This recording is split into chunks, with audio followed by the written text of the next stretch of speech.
आप सुन रहे हैं कुछ पन्ने जिंदगी के विद मधुरिमा निगम और मेरे आज के खास मेहमान हैं the very very talented singer Javed Ali. कुछ पन्ने जिंदगी के। जावेद, आप एक ऐसे प्रोफेशन को बिलोंग करते हैं जहाँ बहुत हर चीज़ में खुलापन बहुत है। हमारी ज़िंदगी के जो पन्ने हैं वो हमारी नहीं है, ज़्यादातर पब्लिक के लिए ही रहती है जी। पर आप खुद को बहुत संभाल के छुपा के रखते हैं, ऐसा क्यों? सोशली बहुत कम दिखते कम नजर आता। मेरा एक नेचर है कि मैं बहुत ज़्यादा लाउड नहीं बोलता हूँ, कंट्रोवर्सीज में नहीं रहता हूँ।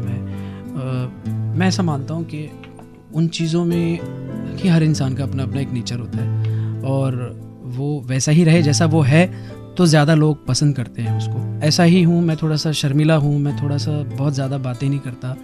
हालांकि आपके सामने बैठ के मैं बहुत सारी बातें कर रहा हूँ क्योंकि आप इतने सवाल कर रहे हैं और इतने अच्छे अच्छे सवाल कर रहे हैं। लेकिन मैं बहुत ज़्यादा जल्दी मैं घुलता नहीं है। मेरा नेचर है बहुत शाय किस्म का नेचर है मेरा। मैं बहुत देर के साथ में किसी के साथ में घुलता हूँ। तो किसी के बारे में भी मुझे मैं कुछ बात बोलते हुए 2 बार सोचता हूँ कि उसको बुरा ना लग जाए, किसी को हर्ट ना हो जाए। ये सारी चीज़ें मेरे अंदर चलती रहती हैं। इस वजह से मैं कंट्रोवर्सी से दूर रहता हूँ। मैं पता नहीं, ये है मेरा, पता नहीं। जावेद, आप बाहर के दुनिया में जब जाते हैं तो आपके जो फैंस हैं आपको 7वें आसमान पे रखते हैं, तो घर में भी माहौल ऐसा रहता है कि घर में घर की मुर्गी दाल बराबर हो जाती है? घर की मुर्गी दाल बराबर हो जाती है। मैं जब घर पे रहता हूँ तो मैं घर पे एक घरेलू इंसान जैसा होता है, जैसा एक आम इंसान होता है। मैं जब घर में एंटर करता हूँ तो जितना भी फेम है या फिर स्टारडम है वो सारा मैं पीछे छोड़ के फिर घर में एंटर करता हूँ। एक आम आदमी की तरह रहता हूँ, जैसे रहना चाहिए। और घर के अंदर जाके मैं सारी चीज़ें भूल जाता हूँ। वो सारे काम जो एक आम आदमी अपने घर के लिए करता है या उसको करने चाहिए, वो सारे मैं करता हूँ। क्या करते हैं आप? क्या चीज़ें फॉर एग्जाम्पल, पसंद जैसे है? कभी कभी मैं चाय भी बनाता हूँ। जैसे कभी कभी मैं मेरी वाइफ की हेल्प करता हूँ कभी कुछ काम में। कभी कभी मैं उनके साथ में मार्केटिंग के लिए भी जाता हूँ, ग्रोसरी शॉपिंग। जैसे मेरे घर में कुछ पैरेट्स हैं तो मैं उनको खुद अपने आप से मैं उनका जो दाना है वो डालता हूँ। फिर उसका उनका जो वो है वो सब क्लीन भी मैं करता हूँ। अच्छी बात है। बहुत सारी चीज़ें। और आपकी जो वाइफ है, मतलब आप लोग बचपन से एक दूसरे को जानते हैं। लव मैरिज था कि लव कम अरेंज्ड था?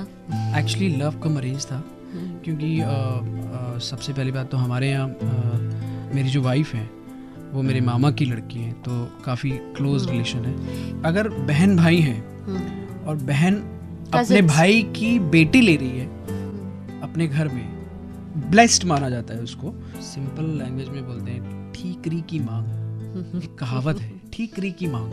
मेरे मामा वो एक्सपेक्ट कर रहे थे कुछ बचपन में ही, तो मैं था ऑलरेडी, मैं गाता था, मैं उल्टी सरगम गाता था। तो मेरे नाना जी जो थे तो उन्होंने, ये बहुत पर्सनल बात मैंने आज तक किसी भी इंटरव्यू में कही नहीं, आपने निकाल ली मुझसे। मैं पहली बार ये बात कह रहा हूँ। ऐसा मुझे बताया जाता था कि जब मैं छोटा था मैं उल्टी सरगम गाता था, सानी गा मा पा सानी दा पा मा गा रे सा सा रे गा मा पा दा नी सा, ऐसा गाता था। मेरे नाना ने कहा कि अगर मेरे मामा की अगर बेटी हुई तो जावेद से उसकी शादी कराएंगे। ये तो मतलब बचपन की बात है, बहुत बचपन की बात है। उनको बेटी हुई और मेरी अम्मी ने उनसे कहा कि मैं इसको, यास्मीन को अपने घर में लूँगी। और उस टाइम से ये रिश्ता जुड़ा। फिर हम बड़े होके भी एक दूसरे को देखा, हम लोगों ने एक दूसरे को लाइक किया और तब से लेके शादी तक ये सिलसिला बरकरार रहा और आज तक है। ये तो वही बात हुई ना कि मतलब आप लोग बचपन से अच्छे दोस्त रहे जी। अब और आज वही दोस्ती आप लोग एक अच्छी रिलेशनशिप पे एक साथ निभा के चल रहे हैं। और दूसरी बात ये रही कि कहीं ना कहीं एक लेडी लक होता है। मेरी जब शादी हुई तब मेरे करियर में एक उठान आया, मेरे करियर में एक परवाज़ आई।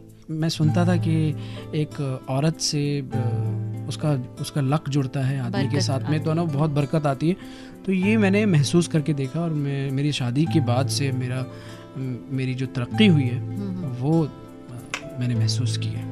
तो बहुत लकी है मेरी वाइफ। अपने वाइफ के साथ किस तरह से वक्त बिताते हैं? क्योंकि अब तो आप बहुत बिजी रहते हैं, आप इतने कॉन्सर्ट्स करते हैं, वक्त कैसे निकालते हैं? क्योंकि एक ऐसा वक्त था कि जब आप कहीं हॉलिडे पर गए हुए थे, वहीं से आपको बुला के लेके आए थे शायद गाना गाने के लिए, राइट? हाँ, मैं गया था मेरे एक फ्रेंड के यहाँ फार्म हाउस पे गया था वापी। तो मैं पूरी फैमिली को लेके गया था, मेरे डैडी मम्मी सब साथ में गए थे हम। और हम लोग फ्राइडे को निकले, शाम को पहुँचे वहाँ पे और हम लोगों ने फ्राइडे स्पेंड किया वहाँ पे। सैटरडे को मॉर्निंग फ़ोन आया कि जावेद एक गाना रिकॉर्ड करना है इमीडिएटली। और मैं तभी रहमान साहब को भी नहीं मिला था कभी, तो मेरे लिए एक ना बहुत बड़ी सौगात थी वो चीज़। तो मैंने कहा यार हॉलीडे छोड़ो, काम पे जग लगो भाई। तो मैंने हॉलीडे वहीं पे ब्रेक किया और वहीं से मैं बॉम्बे आ गया। और बॉम्बे में घर भी नहीं गया, वहीं से मैं फ़्लाइट से चेन्नई जाके फिर ये गाना मैंने रिकॉर्ड किया। और ऐसा मेरे साथ कई बार हुआ है। जैसे मैं एक बार गोवा गया था हॉलीडेज़ के लिए, हम 4-5 दिन के लिए गए थे वहाँ पे, 2 दिन रहे फिर वापस आना पड़ा। और मैंने वो तुम तक गाना रिकॉर्ड किया जो रांझणा का गाना है। जब आप ऐसे अच्छे गानों की जिक्र करते हैं तो उसको आपको गुनगुनाना भी चाहिए। मेरी हर मन मानी बस तुम तक, बातें बचकानी बस तुम तक, मेरी नजर दीवानी बस तुम तक, मेरे सुख दुख आते जाते सारे तुम तक सोने यार, तुम तक अर्जी मेरी, फिर तेरी जो मर्जी, मेरी हर दुश्वारी बस तुम तक, मेरी हर होशियारी बस तुम तक, मेरी हर तैयारी बस तुम तक, तुम तक तुम तक तुम तक तुम तक, मेरी इश्क खुमारी बस तुम तक। ब्यूटीफुल। कुछ पन्ने